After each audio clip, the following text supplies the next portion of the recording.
주님으로부터 오는 은혜와 평강이 여러분의 삶 가운데 가득하시기를 축복합니다.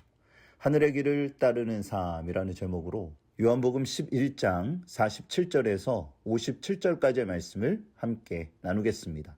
죽은 나사로가 살아난 사건은 예루살렘의 큰 이슈가 되었습니다. 지금까지 병자의 치유는 종종 있었지만 죽은 사람이 살아난 경우는 없었습니다. 그러자 종교 지도자들은 큰 두려움을 느낍니다. 더 이상 지켜볼 수 없는 상황이 된 것입니다. 그러자 대책을 논의하기 위해 유대인의 최고 입법기구인 사네드린 공회를 소집하게 됩니다. 본문은 이 과정을 통해 하늘의 계획을 따르는 삶이란 무엇인지를 가르쳐 줍니다. 그렇다면 본문에서 주시는 메시지를 나누겠습니다. 첫 번째는 하늘의 영원한 것을 바라보라는 것입니다. 하늘의 영원한 것을 바라보십시오. 본문 47절에서 48절입니다. 이에 대제사장들과 바리새인들이 공회를 모으고 이르되 이 사람이 많은 표적을 행하니 우리가 어떻게 하겠느냐. 만일 그를 이대로 두면 모든 사람이 그를 믿을 것이요. 그리고 로마인들이 와서 우리 땅과 민족을 빼앗아 가리라 하니. 당시 종교 지도자들은 권력 이합 집단이었습니다. 그들이 걱정하는 것은 국가와 민족이 아니라 지금까지 자신들이 이룩해온 기득권의 몰락이었습니다. 그들은 로마 정부가 인정한 범주 안에서 부와 권력을 손에 쥐고 있었습니다. 방대한 국토를 소유했던 로마도 곳곳에서 일어난 반란으로 골치가 아픈 상황이었습니다. 그래서 그들을 용인해 주면서 체계가 잘 유지되기를 원했던 것입니다. 그러므로 그들이 주님을 경계했던 근본적인 이유는 이러한 정치적 파장 때문이었습니다. 만약 백성들이 주님을 따르다가 밀란이라도 일어나면 로마 군대가 유다를 완전히 붕괴시킬 것이 뻔했습니다. 그러면 그들의 모든 것을 잃게 됩니다. 우리가 역사를 통해 배우는 것은 영원한 권력이 없다라는 것입니다. 때가 되면 권력은 연기처럼 사라질 것입니다. 그런데 많은 사람들이 그 권력을 위해 목숨을 겁니다. 그래서 종교 지도자들은 주님을 죽이기 위해 음모를 꾸몄던 것입니다. 하나님이 원하시는 것은 십자가 앞에 모든 유익을 내려놓는 것입니다.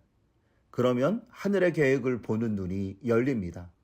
그러기 위해서 내 자신을 먼저 내려놓는 것이 영적인 원리인 것입니다. 그럴 때 하늘의 영원한 것을 바라볼 수 있게 됩니다. 마태복음 16장 25절에 누구든지 제 목숨을 구원하고자 하면 잃을 것이요 누구든지 나를 위하여 제 목숨을 잃으면 찾으리라. 사랑하는 교우 여러분, 주를 위해 목숨을 내려놓는 사람은 하늘의 영원한 것을 소유할 수 있습니다. 그러므로 겸손하게 모든 유익을 십자가 앞에 내려놓으십시오. 두 번째는 겸손하게 하늘의 지혜를 구하라는 것입니다. 겸손하게 하늘의 지혜를 구하십시오. 본문 49절에서 50절입니다.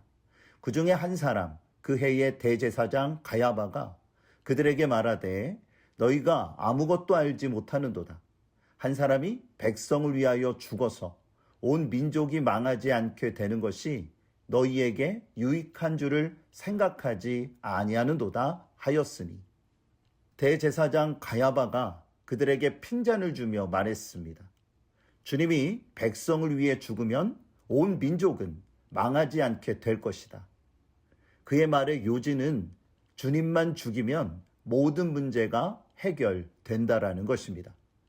얼마나 무서운 말입니까?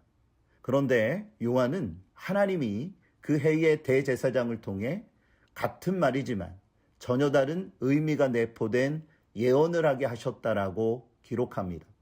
즉 자신도 모르게 인류를 구원하기 위한 하나님의 계획을 말했던 것입니다. 본문 51절에서 52절입니다. 이 말은 스스로 함이 아니요 그 해의 대제사장이므로 예수께서 그 민족을 위하시고 또 그 민족만 위할 뿐 아니라 흩어진 하나님의 자녀를 모아 하나가 되게 하기 위하여 죽으실 것을 미리 말함이로라. 종교 지도자들은 자신의 기득권을 지키기 위해 주님을 죽이려는 음모를 꾸몄지만 하나님은 독생자 예수 그리스도의 죽음으로 온 인류를 구원하는 계획을 오래전에 세우셨습니다. 우리는 하나님의 뜻을 온전히 인식하기 위하여 힘써야 합니다.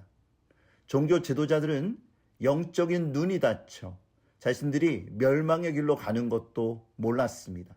그러나 제자들은 성령의 충만을 받아 자신의 계획을 이루는 충성된 삶을 살았습니다. 그러므로 가야바처럼 스스로 지혜롭게 여기지 말고 겸손하게 하늘의 지혜를 구해야 합니다. 그러면 하나님의 계획을 이루기 위한 거룩한 도구로 쓰임받게 될 것입니다. 오늘 말씀을 기억하세요. 하늘의 영원한 것을 바라보십시오. 겸손하게 하늘의 지혜를 구하시기 바랍니다. 그럴 때 하늘의 길을 따르는 삶을 살아갈 수 있습니다. 오늘도 성령 안에서 하나님이 기뻐하시는 믿음의 역사를 이루는 복되고 거룩한 삶이 되어지시기를 우리 주 예수 그리스도의 이름으로 축복합니다. 하나님은 여러분과 함께 하십니다.